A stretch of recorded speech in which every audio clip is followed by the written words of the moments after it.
Et bonjour à tous et bienvenue pour cette review du nouveau film de Makoto Shinkai, Suzume, ou Suzume no Tojimari au Japon, je crois. Bon, on a juste gardé le nom de l'héroïne quoi pour le titre en France. Donc voilà, on va en parler rapidement. Alors, de quoi ça parle Suzume? Alors en gros, il y a une meuf qui trouve une porte chelou, la meuf s'appelle Suzume, et elle l'ouvre et ça fait qu'il y a plein de bordel mystique qui se passe. Et elle doit parcourir le Japon accompagnée d'une chaise pour régler ce problème. Voilà, globalement c'est à peu près ça. Et qu'est-ce qu'on en a pensé? Bon, d'abord parlons un petit peu de mon rapport avec le cinéma de Shinkai. Alors moi je suis Shinkai depuis que je suis ado, depuis que j'ai vu 5 cm par seconde, si je ne me trompe pas de titre. Et donc j'ai suivi tous ses films depuis.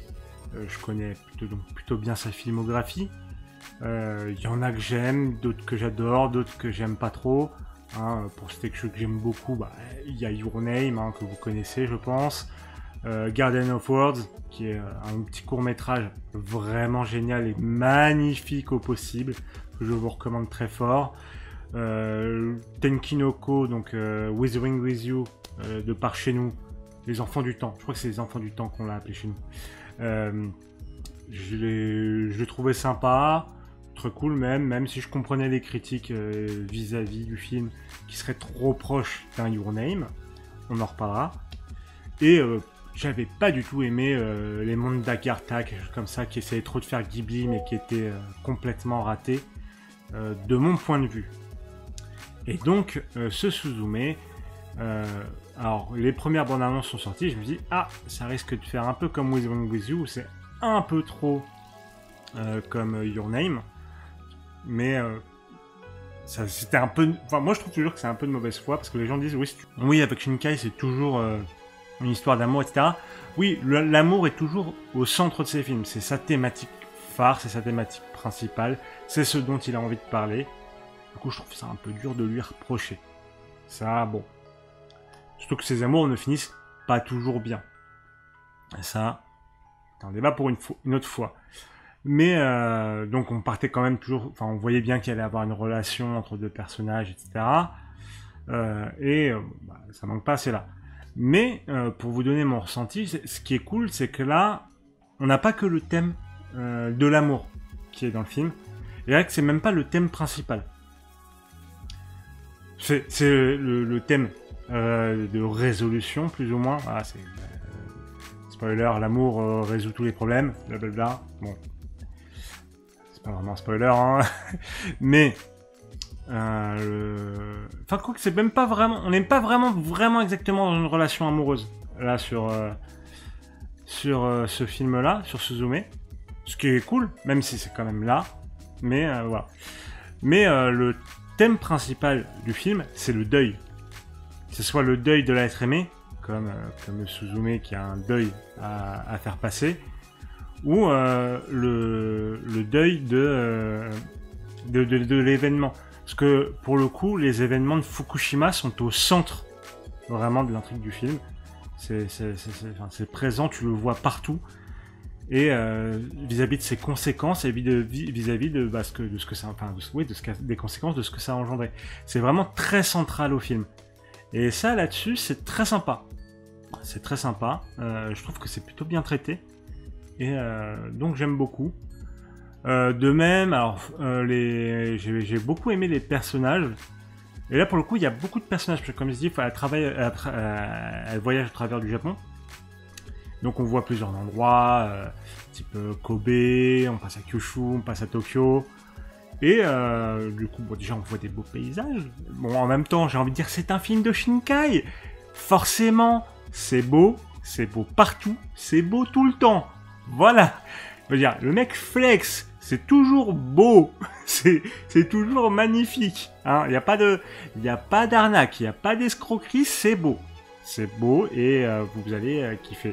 Ça là-dessus. De toute façon, c'est la marque de fabrique de Shinkai. Hein, mais même si tu fais un petit court-métrage sur des chats, c'est trop beau, c'est trop beau. Donc là-dessus, pas de problème. Sinon, ouais, du coup, on voit pas mal de personnages qui, du coup, ont des rôles plus mineurs parce qu'on les voit moins et qu'il y en a beaucoup.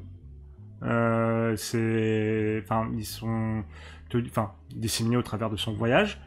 Mais généralement, t'arrives un petit peu à connecter avec eux, c'est assez sympa, ils sont attachants, donc c'est cool. Mais je dirais que ça manque de ce petit personnage secondaire comme le frère dans Tenkinoko, qui était hilarant, voilà, qui pour moi portait limite le film. Donc ça manque peut-être un petit peu là-dessus. Mais voilà, c'est pas gênant. L'intrigue se suit bien. Le fait que ce soit un road trip, je trouve que ça fait voyager, c'est cool, parce que généralement les films de Shinkai, ça a tendance à quand même rester plus ou moins au même endroit. Là, c'est pas le cas. Bon, on me dirait Your Name, il y a un peu de Tokyo, il y a du Tokyo et de la campagne. Bon, ok. Mais quoi que tu me diras en fait dans Agartha. Oui, mais Agartha c'est un mauvais exemple. Un mauvais exemple Agartha. Vraiment, ne regardez jamais Agartha. Je suis même pas sûr que ce soit ça le vrai titre du film. Mais ne regardez jamais Agartha, c'est chiant comme la mort. Mais bon, pour retourner à Suzume, pour moi ça marche très bien. Musicalement, toujours les films de Shinkai, apparemment c'est très propre. Même si je dirais que c'est moins marquant qu'un Your Name ou un Tenkinoko. Oui, c'est moins marquant, je dirais musicalement, mais c'est toujours super quali. C'est super quali. Vraiment, il n'y a pas de souci là-dessus. Radwimps, ils font toujours un petit taf de maître, hein, on va pas se mentir. Donc, on prend. Pum pum pum, donc... ouais, parler des thématiques, etc. Ouais, je pense qu'on a fait un peu le tour, mais pour vous donner mon ressenti global, j'ai beaucoup aimé, c'est vraiment très cool. Est-ce que c'est mon Shinkai préféré? Non. Je lui préférerais Your Name, par exemple, ou Garden of Words. Mais c'est très très cool. Après, je le recommande vraiment, allez le voir, c'est très très cool, c'est super. Après, dans la thématique du deuil, récemment en animation, j'ai vraiment préféré Belle de Mamoru Hosoda, qui lui pour le coup m'a foutu une claque incroyable. C'est peut-être un peu moins beau, mais j'ai préféré Belle là-dessus. Après, honnêtement, ne boudons pas notre plaisir. Suzume, c'est vraiment super cool. Je vous le recommande très très fort. Allez-y, allez en salle pour voir ce genre de film, pour qu'on en ait plus et pour remercier le boulot de Shinkai.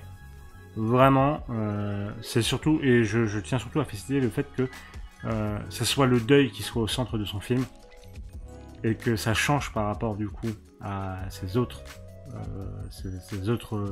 œuvres. Et j'aime beaucoup qu'il ait pris en gros en compte les retours par rapport à Wizarding With You, même si moi j'ai plutôt aimé Wizarding With You, Tenkinoko. Mais c'est cool qu'il ait voulu parler d'autre chose. Et même si son thème principal de l'amour est toujours là, c'est un peu à la manière d'Osoda. Osoda qui a son thème de la famille, qui est toujours là, qui est toujours présent, c'est toujours très important pour lui. Là, dans son dernier film, Belle, il a mis le thème du deuil. Et là, pareil, ils sont partis sur le thème du deuil. Et j'ai l'impression que les deux... c'est un thème qui revient souvent dans le cinéma japonais ces temps-ci. Ça a été pareil, par exemple, avec la famille Asada que j'ai vu au début d'année. Et tu sens qu'il y a Fukushima qui a beaucoup marqué le Japon et les réalisateurs qui nous produisent des œuvres actuellement au Japon. Et du coup, c'est pour ça que c'est assez souvent présent comme thématique. Et du coup, c'est important de voir ce genre de film pour ce genre de raisons. En tout cas, n'hésitez pas à y aller, vraiment, c'est génial. On se retrouve bientôt pour une prochaine vidéo. Des bisous, à la prochaine!